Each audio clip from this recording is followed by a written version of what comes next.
রাউন্দ্রিক সঙ্গীতের একটি গান, এসো হে বৈশাখ এসো এসো, তাপসু নিঃশ্বাসে বায়ে মুমূর্ষুরে দেয়া উড়ায়ে। এই গানটি আমি নিচে বসে শুনছিলাম। এই গানটির মূল সুরটা, মূল কথা,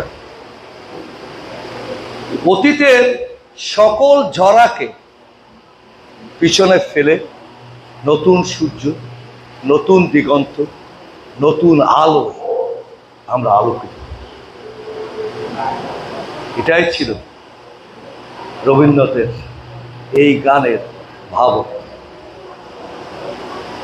আমরা 5 তারিখের পরিবর্তনের কথা বলি, জুলাই বিপ্লবের কথা বলি। আমি যদি বলি একজন শিক্ষক হিসাবে অথবা রাজনীতিবিদ হিসাবে, দীপ্ত দাস অথবা আবু সাইদ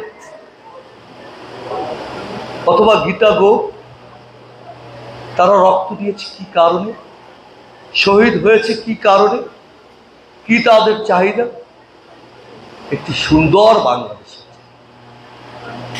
একটি স্বনির্ভর বাংলাদেশের চাহিদা, একটি বৈষম্য মুক্ত বাংলাদেশের চাহিদা।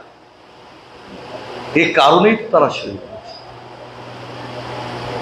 আমরা বলি, আমি যে দলের জেলা বিএনপির কনভেনার, আমার নেতা জনাব তারেক রহমান একটি কথা বলেন, একটি বিশ্বাস, 5 তারিখের পরিবর্তন চেয়ার পরিবর্তন নয়, গুণগত পরিবর্তন। আমরা গুণগত